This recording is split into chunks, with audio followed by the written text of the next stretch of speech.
Materi bola basket kelas 12 oleh Ja'far Septiwidodo SPD, SMA Negeri 2 Muara Wahau. Posisi pemain basket. Pertama, point guard atau PG. Tugasnya adalah membawa bola dan memberikan passing pada temannya. Point guard sering disebut juga sebagai pemain nomor 1. Maksud nomor 1 adalah pemain yang memiliki peran paling awal. Bisa juga disebut playmaker. Posisi ini biasanya dipegang oleh orang yang berbadan kecil tetapi lincah dan jago mendribel. Selanjutnya adalah shooting guard atau SG. Seperti namanya, SG adalah orang yang punya tugas untuk menembak bola dari jarak-jarak yang cukup jauh. SG disebut juga posisi nomor 2. Posisi ini biasanya dipegang oleh orang yang paling bagus akurasi shootingnya. Selanjutnya small forward atau SF. Disebut juga posisi nomor 3. Posisi ini biasanya dipegang oleh orang yang punya teknik hebat dan jago mencetak angka. Selanjutnya power forward atau PM. Tugasnya adalah merebound bola. Biasanya posisi ini dipegang oleh orang yang lompatannya tinggi dan badannya cukup besar untuk beradu fisik.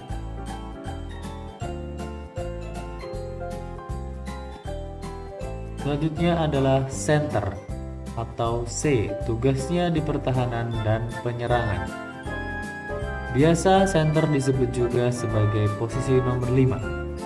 Posisi ini biasanya dipegang oleh orang yang badannya paling tinggi dan besar. Dan inilah gambar posisi pemain basket. Point guard menempati posisi 1, shooting guard menempati posisi 2, small forward posisi 3, power forward posisi 4, dan center posisi 5.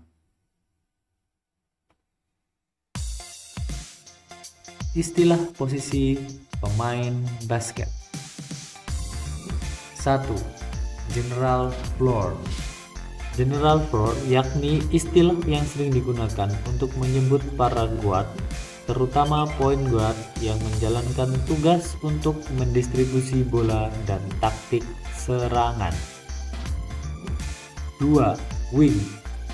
Wing adalah istilah yang digunakan untuk menyebut pemain basket yang berposisi di perimeter area. Biasanya pemain di posisi ini dihuni oleh 2 tipe pemain, yakni small forward dan shooting guard. 3. Swingman. Swingman adalah istilah yang digunakan untuk pemain yang mampu beroperasi di 2 posisi sekaligus, yakni small forward dan shooting guard. Kedua posisi ini memiliki karakteristik yang tak jauh beda, sehingga ketika ada pemain yang mampu melakukan switching di posisi ini, maka biasa dia disebut sebagai swingman. Selanjutnya adalah pivot. Pivot adalah istilah untuk menggambarkan peran center dalam permainan bola basket. Pivot berarti sentral yang bisa bermakna untuk menjadi pusat pergerakan bola. Yang kelima adalah combo guard. Combo guard adalah istilah yang digunakan untuk menyebut pemain shooting guard yang memiliki kemampuan handling dan dribbling layaknya point guard, dan begitu pun sebaliknya. Yang keenam adalah combo forward. Combo forward yakni pemain yang mampu menjalankan peran small forward dan power forward dalam satu waktu. atau pemain yang mampu melakukan switching sesuai kebutuhan tim. Yang ketujuh adalah point forward.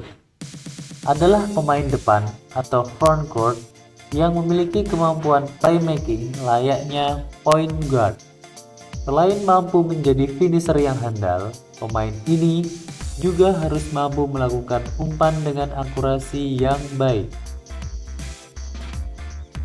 Selanjutnya, big man. Big man atau biasa disebut sebagai forward, center, dan stretch forward adalah pemain yang mampu menjalankan dua posisi sekaligus, yaitu power forward dan center. Dua posisi ini memiliki peran yang sangat mirip sehingga dapat di-cover oleh pemain satu dengan yang lainnya.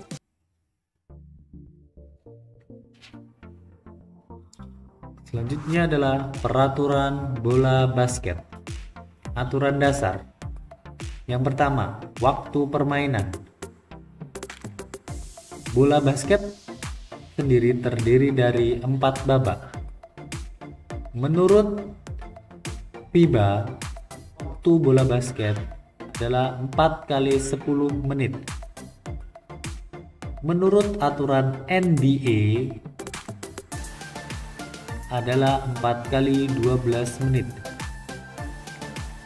Tiap pergantian babak ada jeda waktu istirahat selama 10 menit. Selanjutnya adalah aturan waktu membawa bola menurut Perbasi atau Persatuan Basket Seluruh Indonesia. Yang pertama ada peraturan 3 detik, yang kedua ada peraturan 8 detik, dan yang ketiga ada peraturan 24 detik. Pemain. Dalam bola basket ada 5 pemain utama atau starter. Ada 5 pemain cadangan. Namun pada ajang NBA ada 12 pemain dalam satu tim, yaitu 5 starter dan 7 cadangan. Bola yang dipakai SMA dan senior. Jadi bola yang dipakai dalam pertandingan basket itu harus memiliki keliling bola basket di antara ring 75 cm sampai dengan 78 cm. Sedangkan untuk beratnya harus berada di ring 600 sampai 650 gram. Selanjutnya adalah pola penyerangan.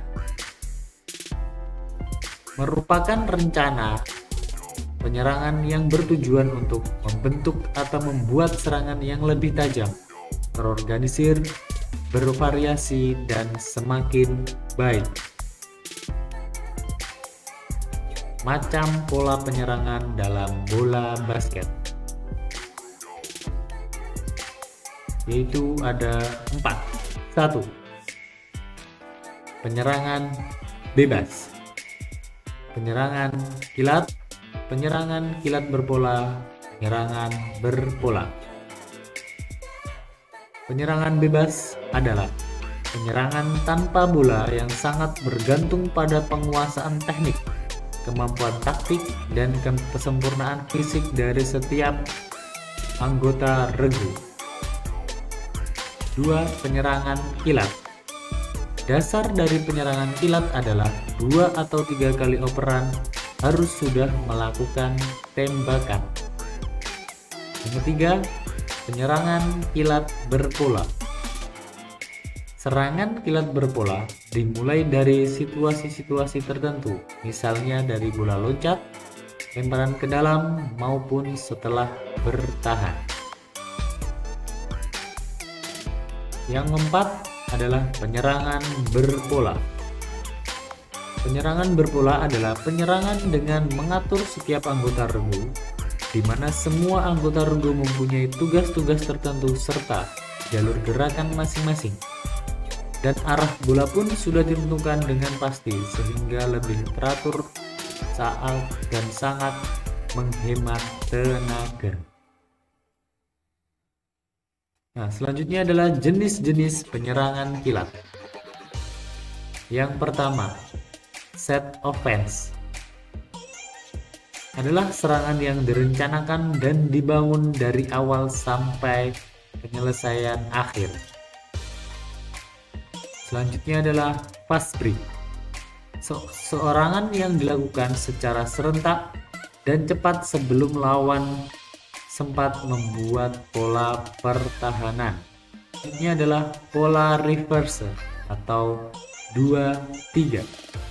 Adegan reverse diperlukan untuk penyerangan terhadap pertahanan 1 lawan 1. Kemahiran memotong dan membayang serta kelincahan sangat dibutuhkan dalam melakukan pola penyerangan ini. Selanjutnya adalah pola pertahanan atau defense. Pola pertahanan adalah suatu usaha yang dijalankan oleh tim bertahan dalam rangka menghalau serangan lawan. Macam pola pertahanan. Yang pertama, pertahanan 1 lawan 1 atau man to man marking. Pertahanan 1 lawan 1 adalah pertahanan dengan menugaskan setiap pemain untuk menjaga seorang lawan. Macam-macam pertahanan ini meliputi pertahanan 1 lawan 1 dengan tetap. Artinya, penjaga harus tetap menjaga seorang pemain lawan kemanapun ia bergerak. Yang kedua, pertahanan 1 lawan 1 dengan ganti jaga. Berarti pertahanan ini dilakukan apabila terjadi pembayangan, maka segera pemain penjaga mengadakan pergantian penjagaan. Ketiga adalah pertahanan 1 lawan 1 dengan penolong. Maksud dari pertahanan ini adalah apabila dalam penjagaan 1 lawan 1 terjadi kebobolan dari salah seorang penjaga, maka salah seorang penjaga terdekat menolong untuk menutupi pemain yang menerobos sampai penjaga yang kebobolan tadi siap untuk menjaganya kembali. Selanjutnya adalah pertahanan daerah atau zone defense. Pada pertahanan daerah, setiap pemain diberi tugas menjaga daerah tertentu. Bila tim mempunyai pemain-pemain yang tinggi besar, tapi lamban gerakannya, maka pertahanan daerah sangat menguntungkan bagi tim tersebut. Akan tetapi, pertahanan daerah ini juga ada kelebihan dan kekurangannya. Nah, untuk kelebihannya, yang pertama adalah sangat baik untuk melawan tim yang lemah dalam mengolah bola. Yang kedua, sangat baik untuk melawan tim yang menggunakan penyerangan berbola. Yang ketiga, mematikan penyerangan penembak dengan memoros. Yang keempat, menghindari kesalahan perorangan. Yang kelima, sangat baik untuk melawan pemain pemotong-pemotong yang terampil. Sedangkan untuk kekurangannya adalah 1.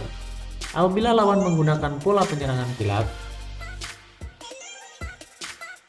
bila lawan terampil oper-mengoper dengan cepat, bila lawan menembak dari jarak jauh atau sedang dengan terampil, ya. Terus di sini ada suatu kata-kata pembacanya, offense can make you win the game, but defense can make you be the champion. Ya, jadi dari kalimat tersebut dapat kita bayangkan betapa pentingnya defense dalam bola basket. Sehingga seorang pelatih sangat dituntut menguasai taktik defense bagi timnya. Dalam melakukan set defense, seorang pelatih seharusnya dapat melakukannya sesuai filosofi defense yang dimilikinya. Ya, jadi menyerang itu sebenarnya bagus dan bisa membuat kita menang. Tetapi defense itu dapat membuat kita menjadi juara. Nah, ya. Jadi bukan hanya menang tapi akan menjadi juara. sekian materi yang dapat disampaikan. Terima kasih.